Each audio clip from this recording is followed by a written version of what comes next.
Bat ഭയങ്കര കൊതുകിന്റെ ശല്യം. ബാറ്റ് നോക്കാൻ വന്നതാ.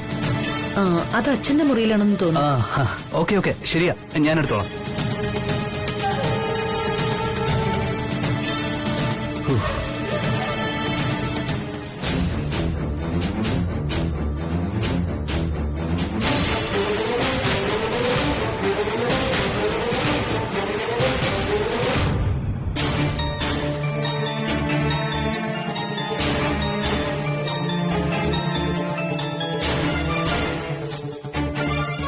ഉദയേട്ടനിങ്ങനെ മിണ്ടാതിരുന്നാൽ എങ്ങനെയാ? എനിക്ക് സങ്കടം സഹിക്കാൻ പറ്റുന്നില്ല. അപ്പൊ നീ കാരണം അമ്മ സങ്കടപ്പെട്ടതോ? അതാര് സഹിക്കണം? പോട്ടുമോനെ, അമ്മയുടെ ഈ ക്ഷമയാ ഇവക്കുള്ള വളം. അവളും ഒരു പെണ്ണല്ലേ? പെണ്ണാണെന്നുള്ള ഓർമ്മ വിമലയ്ക്കാണ് ഉണ്ടായിരിക്കേണ്ടത്. ഒരു വീടിന്റെ ഐശ്വര്യമാണ് അവിടുത്തെ പെണ്ണ്. എന്നാൽ ഇവളോ? ഞാൻ തല മറന്ന് എണ്ണ തേച്ചു, പറ്റിപ്പോയി. ഉദയേട്ടനും അമ്മയും എന്നോട് ക്ഷമിക്കണം. എന്റെ കുഞ്ഞിനെ ഓർത്ത് ക്ഷമിക്കണം.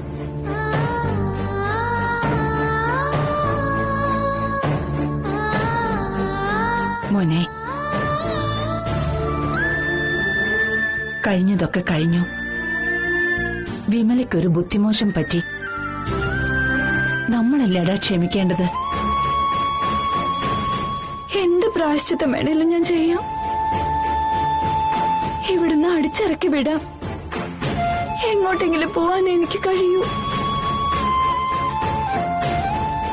വല്ല അനാഥാലയത്തിലേക്ക് പോവാനും എനിക്ക് മടിയില്ല. പക്ഷെ ഉള്ളിൽ വളരുന്ന കുഞ്ഞിന്റെ കാര്യം എന്താവും? ഉദയേട്ടന്റെ കുഞ്ഞ് വല്ല അനാഥാലയത്തിലും അല്ലല്ലോ വളരേണ്ടത്. ഉദയ, വേണ്ടമ്മേ, ഉദയേട്ടൻ എന്നെ വെറുത്തു പോയി. സാരമില്ല, ഞാൻ ഒഴിവായി പൊയ്ക്കോളാം. എങ്ങോട്ട്? അതെനിക്ക് അറിഞ്ഞൂടാ.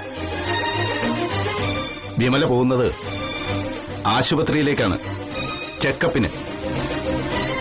നീ തനിച്ചല്ല, നമ്മൾ ഒരുമിച്ചാണ് ഹോസ്പിറ്റലിൽ പോകുന്നത്. വഴിയമ്പലം, അനാഥമന്ദിരം, ആവശ്യമില്ലാത്ത സംസാരങ്ങൾ ഇനി വേണ്ട ഇവിടെ.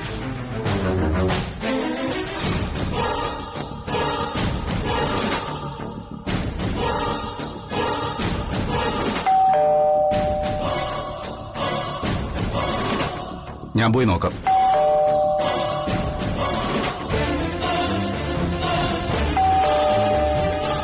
ആരായിരിക്കും?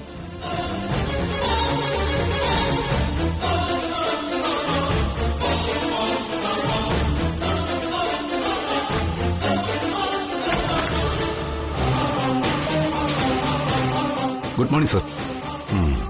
ഉദയനല്ലേ? അതെ, അകത്തേക്ക് വരാം.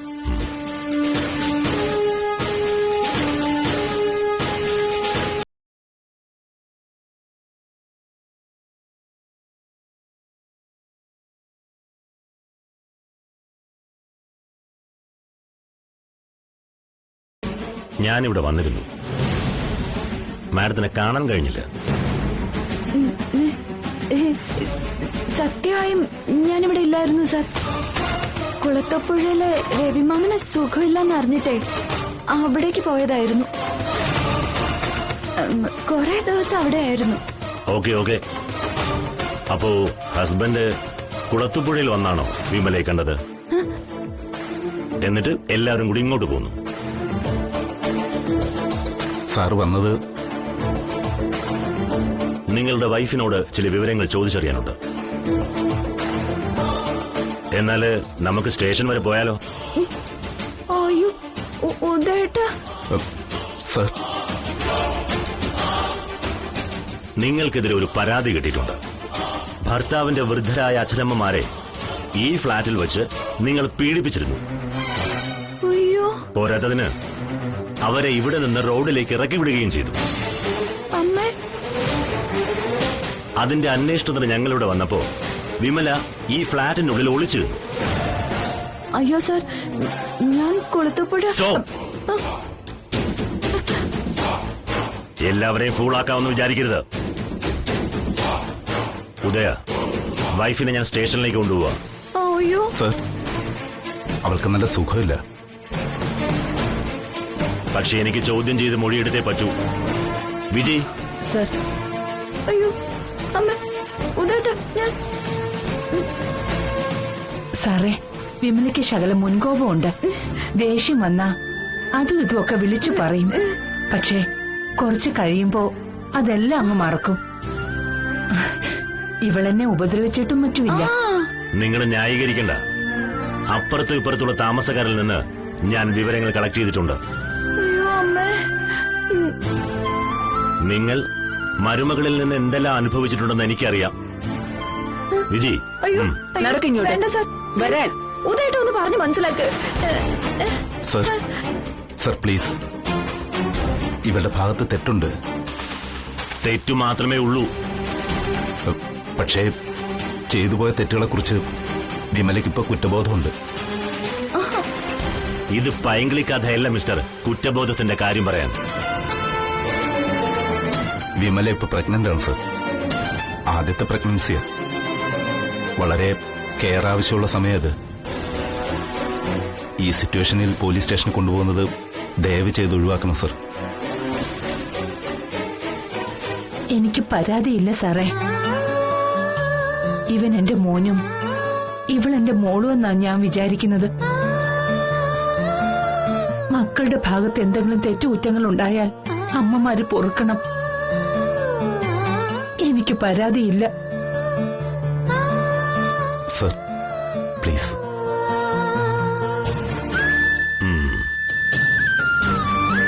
കേട്ടല്ലേ അവര് പറഞ്ഞത്? എനിക്കുണ്ട് ഭാര്യയും അമ്മയും സഹോദരിയും ഒക്കെ.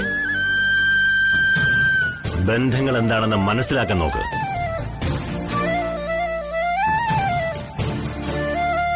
ഞാൻ വിളിക്കും. അപ്പോ വൈഫിനെയും കൊണ്ട് സ്റ്റേഷനിലെത്തണം. വരാം സർ.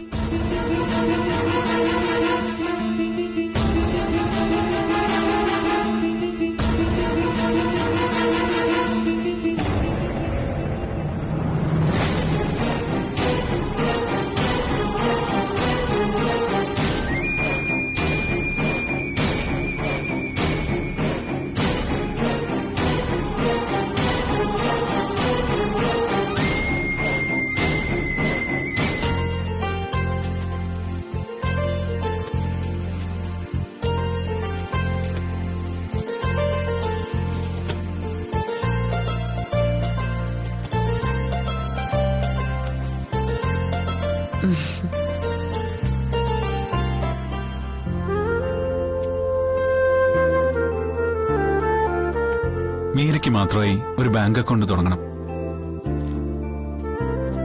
എനിക്ക് മാത്രമായിട്ട് ഇനി ഒന്നും വേണ്ട. അങ്ങനല്ല,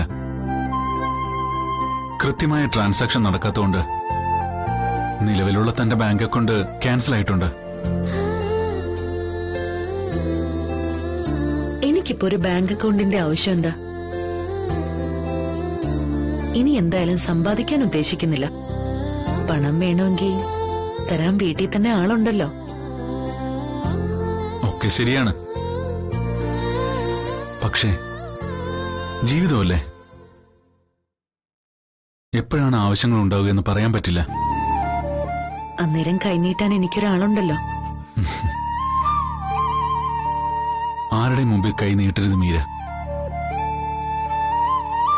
ഈ ഒരാളിന്റെ മുമ്പിൽ കൈനീട്ടാൻ എനിക്കൊരു കുറച്ചിലുമില്ല. മനുഷ്യന്റെ കാര്യമല്ലേ, എല്ലാം അനിശ്ചിതമാണ്. നാളെ എനിക്കെന്തെങ്കിലും പറ്റിപ്പോയാലോ? ഞാൻ ഇല്ലാതായാൽ? മതി പറഞ്ഞത്. നാളെ എവിടെ പോകുന്നു? എന്താ എന്റെ കൂടെയുള്ള ജീവിതം മടുത്തോ? അതല്ല മീര, എനിക്കിങ്ങനെയൊന്നുള്ള കാര്യങ്ങൾ കേൾക്കാൻ പറ്റില്ല. ബുദ്ധിമുട്ടാണ്.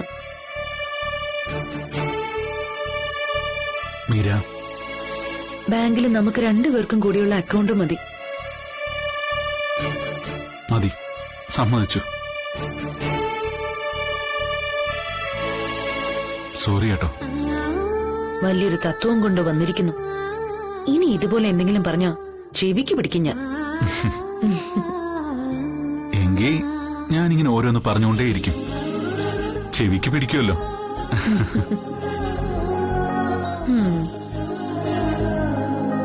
റെസ്റ്റോറന്റിലെ കുറച്ച് കണക്കുകൾ നോക്കാനുണ്ട്. ടാക്സ് അടയ്ക്കണം. ഇന്ന് രാത്രിയിൽ ഇരുന്നാലോന്ന് വിചാരിക്കുക.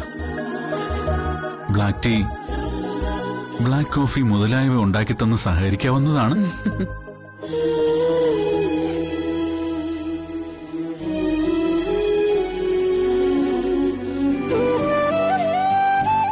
രാത്രിയിൽ നല്ല നിലാവുള്ളപ്പോ ടെറസിൽ പോയി നിൽക്കണം. എന്നിട്ട് നക്ഷത്രങ്ങളെയും മേഘങ്ങളെയും നോക്കി ചെറിയ ചൂടുള്ള ടെറസില് ആകാശം നോക്കി ഇങ്ങനെ കിടക്കണം. അപ്പൊ എന്തായിരിക്കും അല്ലേ രസം? രാത്രിയല്ലേ, പറന്നു പോകുന്ന വവ്വാലുകൾ മുഖത്ത് അപ്പിയിട്ടിട്ട് പോവും. അയ്യോ, ഇവനൊരു സൗന്ദര്യബോധവുമില്ല. ചിലപ്പോ ഭയങ്കര ബോറിനാട്ടോ നീ.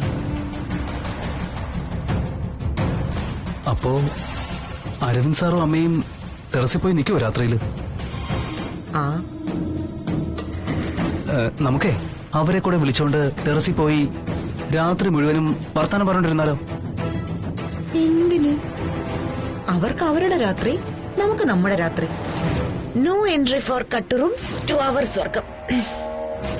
വാങ്ങലാ, അരവിന്ദ് സാറിന് അതൊരു പുതിയ എക്സ്പീരിയൻസ് ആയിരിക്കും. നിനക്കിതെന്താ? അങ്ങനെ ആദ്യമായിട്ടാണ് ആകാശം കാണുന്നത്? ഒന്ന് ചുമ്മാ ഇരുന്ന്. ഇന്നത്തെ രാത്രി കൊളവാക്കാൻ എന്താണ് ഒരു വഴി? നില മോളെ, ആ, എന്താ അമ്മേ? ഫ്ലാസ്ക് ഈ റൂമിലാണോ? ആ, ഇവിടെയുണ്ട്. എവിടെയാ വെച്ച്? ആ,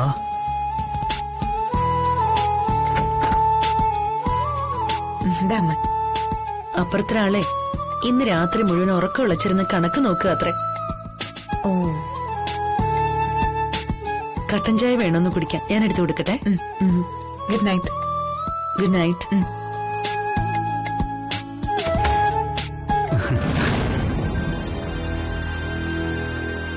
യെസ്. എന്താ നിഖിൽ?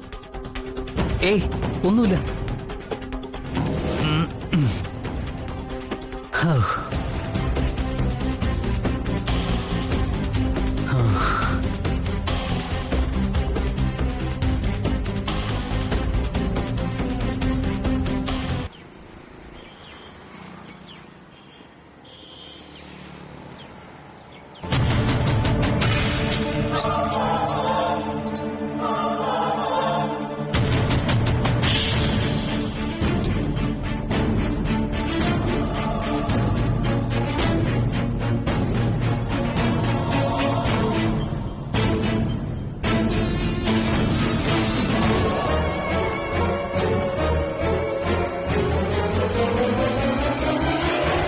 സെയിം.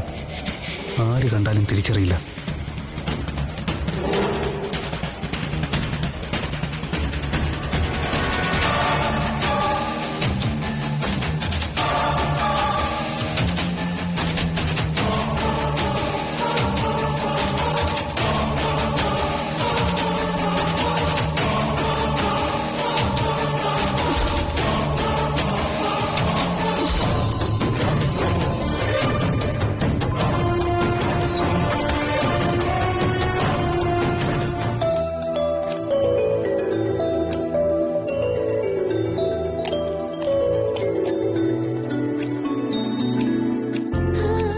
ഇതുവരെയും ക്യാരറ്റ് ദോശ ഉണ്ടാക്കിയിട്ടില്ല.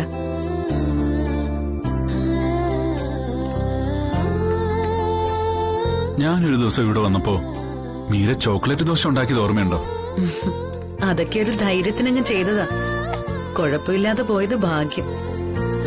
പാചകക്കാർക്കിടയിലെ മാജിക്കാരന്റെ മുമ്പിലല്ലേ വിളമ്പേണ്ടത്. നല്ല ടെൻഷൻ ഉണ്ടായിരുന്നു ചോക്ലേറ്റ് ദോശ ഉണ്ടാക്കുമ്പോ. പക്ഷേ സംഭവം ഉഗ്രനായിരുന്നു. അതിനാ ധൈര്യമൊന്നും ഞാൻ പറഞ്ഞത്. മീരയ്ക്ക് ചെറുപ്പത്തിലെ കുക്കിംഗ് ഇഷ്ടമായിരുന്നോ? എന്താ ചെറുപ്പത്തിലെ കുക്കിംഗ് ഇഷ്ടമായിരുന്നോ എന്ന്. അതിനർത്ഥമേ ഇപ്പൊ ഞാൻ ചെറുപ്പമല്ലെന്നല്ലേ?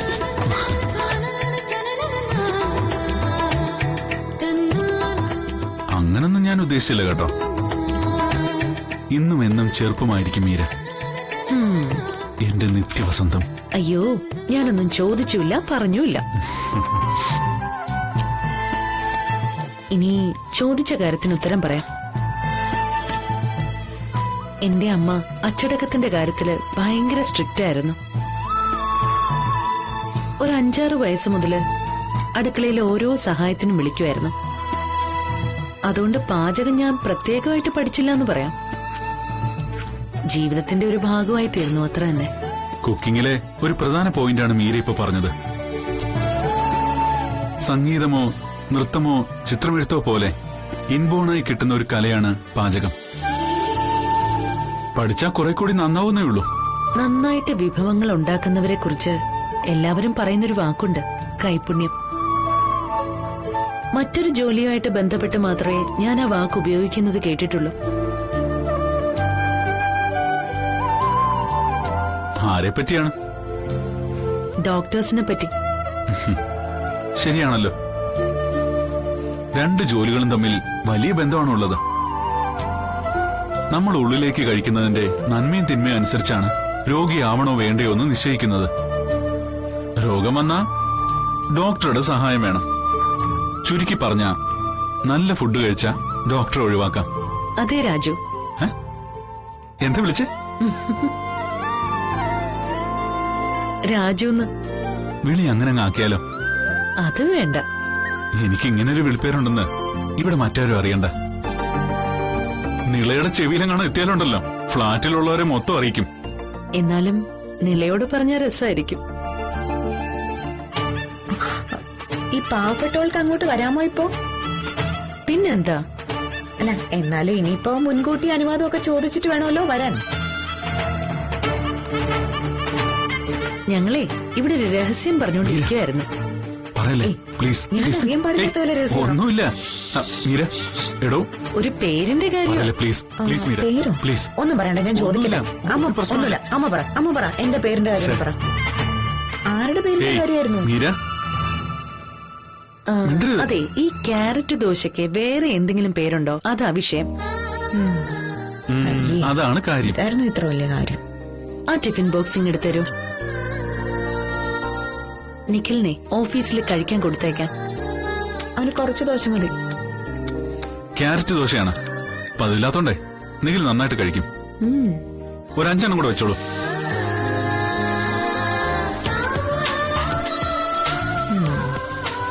ഇത് വെറും ക്യാരറ്റ് ദോശയാണെന്ന് കരുതുന്നുണ്ടെങ്കിൽ തെറ്റി. 24 ക്യാരറ്റ് പ്രണയം ചേർത്ത ദോശയാണിത്.